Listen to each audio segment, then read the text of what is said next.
Ashley Hull, and on behalf of the Dubbo City Youth Council, I'd like to welcome you to the Westview Drive-in. This is a one-off event as part of our Dubbo Youth Week program. Be sure to check out all of the other Youth Week activities on our Dubbo Youth Facebook page. We would like to thank everyone for their support in making this dream our reality. We hope you enjoy the movie, but please stay safe and respect the space that has been offered to us tonight. The Westview Drive-in was officially opened on October 8, 1970, with a screening of Kelly's Heroes starring Clint Eastwood. It was reported as one of the biggest and best drive-ins at the time in New South Wales. Built in 1969 at a cost of $200,000, it was only the third drive-in west of the Blue Mountains. The drive-in was important socially for the people of Dubbo, with the attendance being very high over the years it was open. It was a meeting place as well as an entertainment complex. The drive-in was operated by Rex Bartell from its establishment until it was closed in June 1984. The home video craze that took hold in the early 80s is believed to be a major contributor to the decline in drive-ins across Australia. My job, my dad employed me one night, he says, because people used to shine their high beam lights up on the screen. And I remember Dad says, look, he says, if you can find those people, you know, let me know. So I used to have a pen and paper and I used to sneak around like this, and I saw lights there, I'd take the number plate and the number of where they were, and I'd come back and Dad would go, out you go. Some films were just incredible. Saturday Night Fever, unbelievable crowds, Grease, Jaws, to name three of them. Packed out with the traffic lined up almost into town on a couple of nights, Friday and Saturday nights. I'd have to drive along there and say, with a speaker, and say, oh, sorry folks, driving centre is full, you'll have to come back tomorrow, and then they'd all abuse me and I'd wave. And Well, my old father used to be the projectionist here for quite some years, long ago. This is a slide machine here. This machine here used to be for your advertising. That'd just click over and it'd come up on your screen here, whether it was for tyres or food or what was made in a snack bar. My old man used to make those by hand too. He used to have a piece of paper, what the people wanted to put on it, and they put it on, you put a little slide in there and it'd come up and show. We'll put it on for a couple of minutes and then turn to the next one, and so on and so on. We also got a lot of people used to, during when we'd be charging by the person, which was 95% of the time, we'd occasionally get one sneaking in the boot, you know. Sometimes one, sometimes two, you know, and occasionally three. And you could always tell because you look through the projection box window on the back of the car, it'd be, you know, just off the ground, and you'd bang on the boot and say, come on you blokes, get out of there, you'll suffocate if we don't open the boot, you know. Three blokes would get out looking very sheepish. Another problem was the blokes with their CB radios. They'd all decide to talk to each other on the CB radio. The trouble was the CB radio used to come through all the speakers and nobody could hear the movie. And then they'd complain when they got chucked out. This is where the chip machine used to be. We used to rotate it, come down here, look, here's one of the lids. Here's one of the lids. And we used to make bins of chips. This is still one of the original lids. Still one of the original lids. Back in the day where there was garbage men. The drive-in experience that I remember the most was going to see Xanadu back in 1980. So I'd been to see Grease a few years before and I just loved Olivia Newton-John. So we were definitely going to see that movie, and I begged my dad to take me out. And we piled into the car. There was my mate from next door and my younger brothers and sisters, and out we went, and it did not disappoint. There was big hair, there was glitter, there was rainbows, there was white laced up roller skates. It was everything that a 13-year-old girl living in Dubbo could possibly hope for. And into the bargain, I had taken my, my trusty tape recorder, so that as soon as a song started, it was shh, shh, and play and record, so that I could get that fantastic audio coming through the speakers.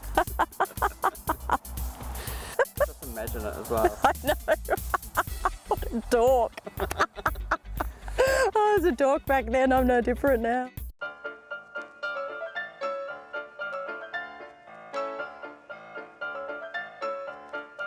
I remember these days you've got they've got great big spools that they've got buttons and it winds on the film for you. But my father used to be here at this bench right here. One used to go on here. As you can see, there's different. My father used to spin it around by hand. That's why he had such a strong arm and still has today. Film used to join it and break it down after the movies were finished, and put them back in the big steel trunks and send them off to the next theatre or drive-in where it was supposed to go. Well, I remember putting that up there. It was a waste of posters, I thought. I had a big collection of posters, and the boss came up with this idea of putting this mural thing up, and it nearly broke my heart cutting all these posters up. It took me a long time to do it too, and it wasn't just a matter of slapping them up there. I had to sort of arrange them in a certain order to get a certain effect. I remember the very last one though, that I put up there, that big poster there. The guy seems to be staring at the crowd, and I thought, well, with him looking down at them, there's less chance that they'll pinch the chips on the way through the aisle. That's Rod Steiger. Yeah, it's a shame really to see the end of the drive-in cinema, because there's nothing's come along to replace it. It was a place for families to come out, bring the kids. They could sit in little chairs outside the car. Young blokes could bring their girlfriends here and get to know each other. It was really a fantastic place to go, you know, and since the drive-ins are gone, there's nowhere for young people to go. Nothing to compare with this. I remember a lady by the name of Lil, a lovely old lady. She lived out of Geary. She'd come in here every weekend, travel, late of night, especially when there was dusty dawns. And people used to come down here and grab what food they want, and this is where they used to pull up and pay and take your food out there and take it back on your little tray back to your car. And some of the plant life is still here. It's just not plant life, but you know, plastic plants are still there, and unbelievable. A drive-in cinema wasn't all about showing the movies. There was a hell of a lot of maintenance used to go on. The light bulbs, particularly the light bulbs around the screen, which had to be, as soon as one light bulb went out, you'd have to climb up there and replace it. And that was happening 2 or 3 times a week. I used to climb up on that screen like a little monkey in those days. I had one night, I was showing the movies and I saw shadows moving on the top of the screen. And yeah, it was a few young blokes that climbed up there, and they were actually stealing the light bulbs. So I went up there and I took the ladder away, so they couldn't climb down. And I said, you better get down here, fellas. I said, do you want me to call the police? And they said, no, put the ladder back, put the ladder back. So eventually I put the ladder back and they all climbed down, but it's lucky they didn't finish up breaking their neck. All these horses here are painted by my father, by hand.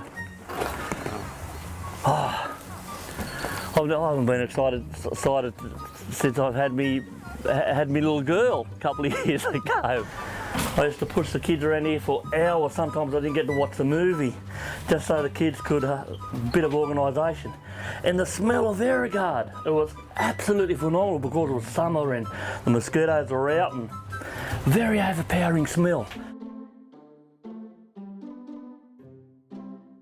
really excited about it reopening. You know, it was an important part of Dubbo's social life at the time.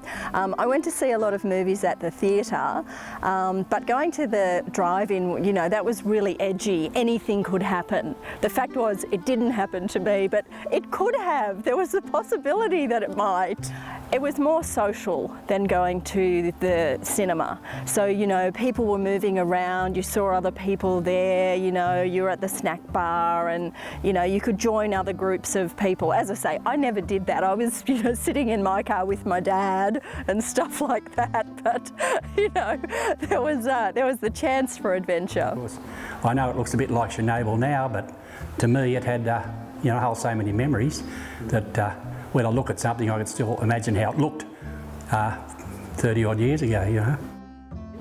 I just like to hope that when she's opened and going, I hope everybody enjoys the show like I did back in the day, because it's going to be a fantastic night, a fantastic night. The drive-in cinema is a little bit like Las Vegas. What happens at the drive-in stays at the drive-in. I could tell a lot of stories, I could write a book, but they're not for general publication, I'm afraid.